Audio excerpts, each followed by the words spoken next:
Salut les franchises, bienvenue pour cette nouvelle vidéo. Aujourd'hui, depuis Station 70, où je suis venu travailler quelques heures supplémentaires pour la journée. Cette caserne abrite un camion un peu particulier dont on me parle très souvent, sur lequel on me pose beaucoup de questions, mais sur lequel j'ai pas beaucoup l'occasion de travailler. Donc vu que je suis là aujourd'hui, je vais vous le présenter et j'ai bien entendu parler de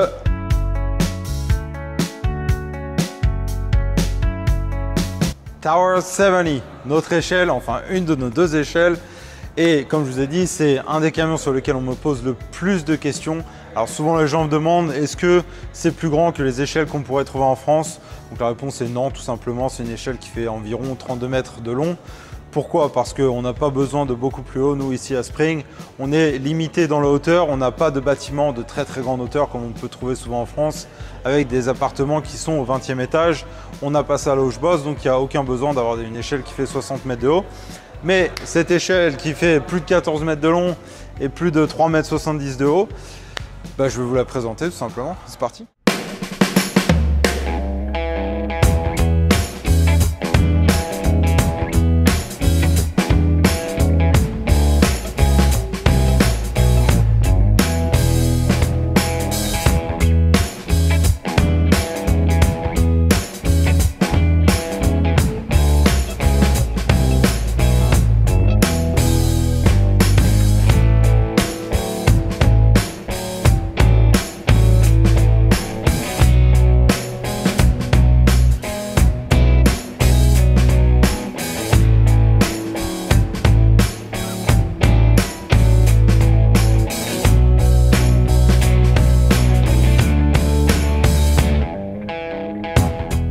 Depuis peu, les choses ont changé parce qu'avant, nous étions 4 à bord et depuis environ quelques mois, nous sommes 5, donc 3 personnes à l'arrière, dont moi au milieu. Aujourd'hui, je suis ce qu'on appelle le clean out, c'est-à-dire que si on est appelé ce soir à aller sur un feu de structure et qu'on doit remplir le rôle des gens qui sont sur l'échelle, c'est-à-dire aller couper un trou de ventilation dans le toit, mon rôle en tant que clean out, ce sera d'assister le gars qui coupe le trou dans le toit avec sa tronçonneuse et de venir avec un de nos pike poles et enfoncer les plaques de toit ou les retirer, les plaques qui auront été découpées, ensuite m'allonger sur le toit et venir taper le plafond pour pouvoir créer un exutoire et envoyer la fumée, les gaz chauds et les flammes dans les airs. Comme ça, tout ce qui sort dehors ne reste pas dedans. Meilleure chance de survie pour les potentielles victimes qui sont à l'intérieur et ça facilite le travail pour les collègues qui sont à l'extinction. Alors comme beaucoup de choses à Spring, cette échelle n'est pas vraiment traditionnelle dans le sens où normalement une échelle, un moyen aérien ici, n'a pas de pompe et n'a pas de réservoir d'eau à bord. Celle-ci a une pompe, un réservoir d'eau, des lignes d'attaque parce que c'est une échelle multifonction. On peut très bien remplir le rôle des écheliers, c'est-à-dire aller faire de l'incendie en hauteur avec l'échelle. On peut aller faire du secours à victime ou on peut faire de l'attaque incendie directement. On a juste qu'à se raccorder à un poteau. On a un réservoir à l'intérieur avec un petit peu d'eau, environ la moitié de ce qu'on a dans nos engins. Mais on a des lignes d'attaque, donc vraiment s'il y a besoin et si on arrive en premier sur les lieux, on peut très bien remplir le rôle d'un engin. Et bien que nous essayions ici à Spring de respecter les rôles de chacun, donc le rôle de l'engin, le rôle de l'échelle, le rôle du rescue, en général, on assignera les missions en fonction de l'ordre d'arrivée. Souvent dans les services incendie aux États-Unis, l'échelle a un rôle vraiment très particulier, l'engine a un rôle vraiment qui est le sien, le rescue qui sera chargé de telle et telle mission. Ici à Spring, on est un peu plus diversifié en fait, suivant l'ordre d'arrivée. Il se peut très bien que, comme je vous ai montré dans d'autres vidéos, avec mon engine, je prenne mon échelle, que je l'adresse, que je prenne mon échelle de toit, que je la mette sur le toit, que j'aille couper un trou avec mes tronçonneuses. D'ailleurs, toutes les fois où j'ai coupé des trous, j'étais sur un engine, jamais sur une échelle. Mais il se peut aussi très bien que l'échelle puisse faire son travail normal et qu'on soit amené à faire ça ce soir, par exemple. Mais c'est vraiment pour renforcer le fait qu'on n'est pas traditionnel dans le sens où, bien que ce soit une échelle, bien que normalement on soit cantonné à certains rôles, on peut quand même faire de l'attaque incendie avec. Et je vais vous présenter rapidement ce qu'on a à bord. Alors on va commencer par le compartiment du conducteur et on l'appelle comme ça parce que c'est là où on y retrouvera sa tenue, mais pas uniquement. Il a aussi un aéri en cas de besoin. Alors ce sera principalement en dehors de la structure en feu parce que parfois il fait tellement humide et le vent qui se combine à ça pousse la fumée vers le bas, ça garde tout au niveau de la rue et ça rend la rue irrespirable. Donc on a besoin d'un conducteur qui puisse être performant et s'il est intoxiqué aux fumées et écroulé par terre, on ne pourra rien en faire.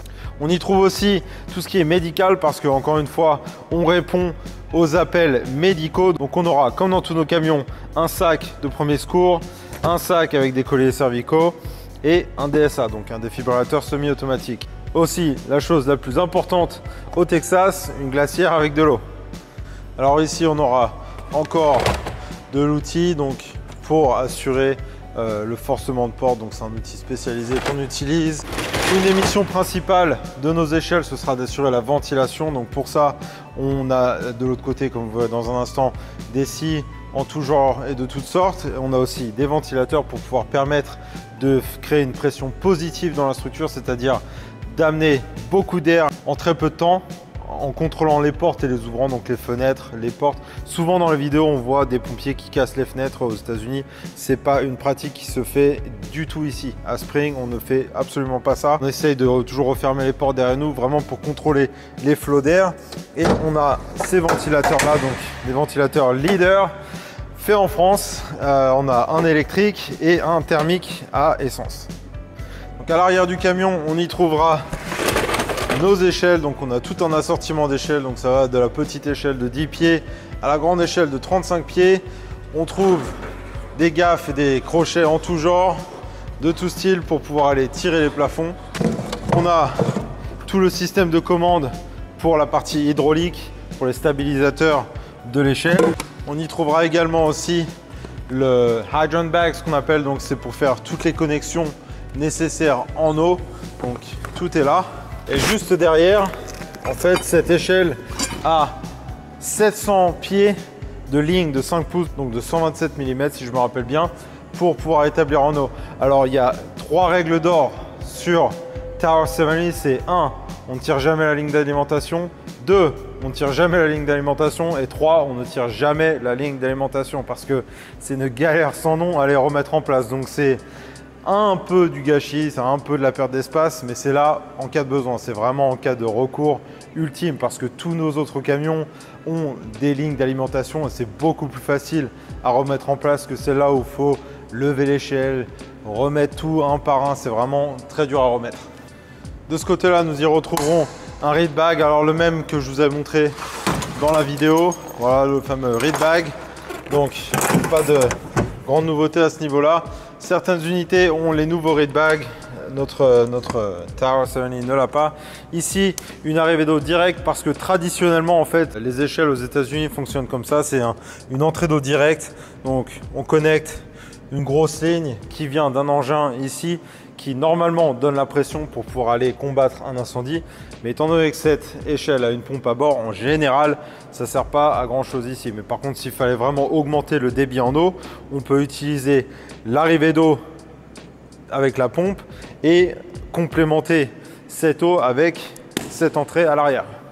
Et nous voici du côté passager. Et comme vous le savez sûrement, une des missions principales de nos échelles, c'est d'assurer la ventilation, comme on en a déjà parlé. Donc ici, vous retrouverez tout un assortiment de scies en tout genre. Donc on a des tronçonneuses, on a des disqueuses, ce qu'on appelle les K12. Et ça nous permet de découper des trous dans le toit, de gagner l'accès à un endroit qui est soit fermé, soit inaccessible, donc avec des cadenas, des chaînes, des trucs comme ça, ou même des barreaux aux fenêtres. Donc on peut vraiment tout découper avec ça, il n'y a rien qui résiste.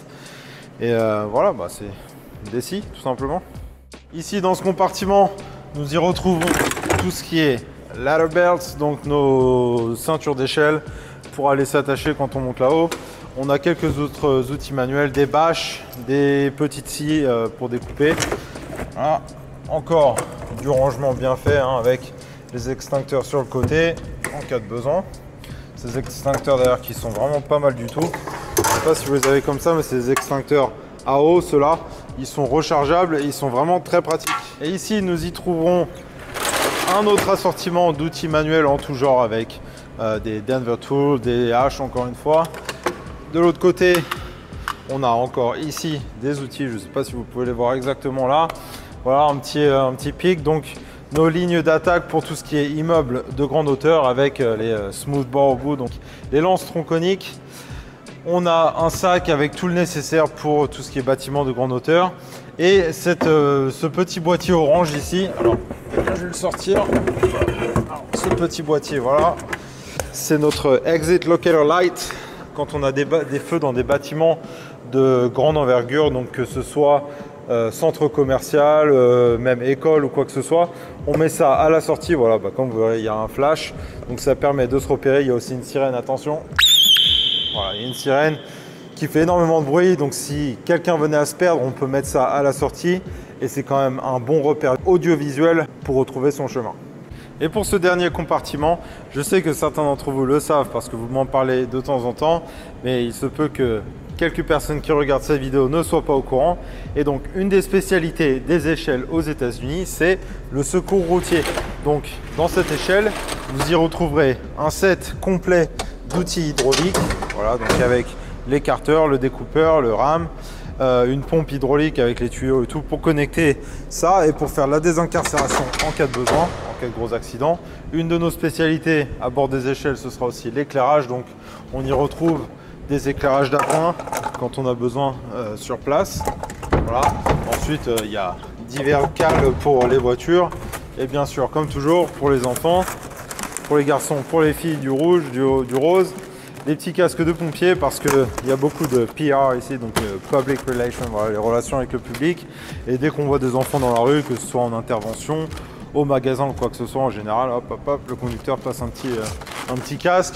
Ça fait plaisir, ça marque les esprits, puis pourquoi pas. Ah, et avant que j'oublie, je tiens à m'excuser pour le passage qui va arriver. On a enregistré ça tout à l'heure parce qu'on ne fait pas forcément la vidéo dans l'ordre. Et j'ai eu un gros problème de micro, donc il se peut bien que la qualité audio soit assez horrible. Et j'essaierai de refaire une visite de Tower 70 avec plus de temps pendant la journée et avec un son de bien meilleure qualité. Mais j'espère que les images qui vont suivre vont vous plaire.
La ceinture qu'il faut pour monter dans la tanière. Et maintenant, si vous voulez, on y va.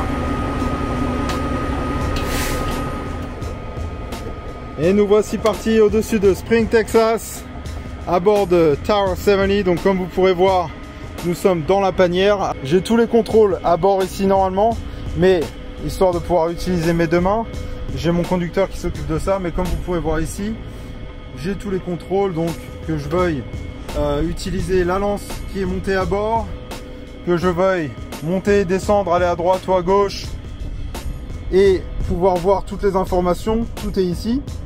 Et je sais bien qu'on verra pas grand chose, mais la nuit est belle, la nuit est douce et nous voilà à 30 mètres au-dessus de Spring, Texas, juste pour vous. Et c'est reparti, on redescend. Donc nous y voici juste pour vous en exclusivité. La nuit de Spring, à bord de Tower 70, donc notre échelle. Et comme je vous disais à l'instant, quand on descend, on peut voir toutes les informations. Alors si j'appuie sur le menu, ça me donnera différentes informations par rapport au flow, donc à l'eau qui coule. On a des réserves d'air qui sont montées à bord directement, donc on peut se mettre dans l'échelle et on n'a pas besoin d'utiliser nos aéries. On a des bouteilles d'air qui sont montées directement. Ça donne l'élévation de l'échelle, enfin l'angle d'inclinaison. Voilà, apparemment maintenant les barreaux sont alignés, tout à l'heure ils ne l'étaient pas. Voilà, donc il y a un thermomètre pour nous dire la température dans la panière. Ça nous indique le poids qui peut être mis à l'intérieur de l'échelle ou sur l'échelle en elle-même. Voilà. Et nous voici arrivés à destination, de retour sur le plancher des vaches. Alors moi je suis pas un habitué de l'échelle, donc ça me fait toujours bizarre de monter là-haut. Mais c'est sympa. On a beau être de nuit, il fait quand même très chaud ici, et encore plus chaud au-dessus du moteur. Mais je tenais à remercier mon collègue Roger qui est un de mes plus grands fans. D'ailleurs il est abonné à la chaîne. Il parle pas vraiment français, mais il adore la musique française et dans le rap français. Il regarde toutes mes vidéos, donc s'il vous plaît mettez un pouce en l'air, mettez un commentaire pour le remercier. Il les verra tous, ça lui fera plaisir. Je vous remercie d'avoir regardé cette vidéo. Sur ce, prenez soin de vous, prenez soin de vos familles et on se revoit bientôt. Allez, ciao!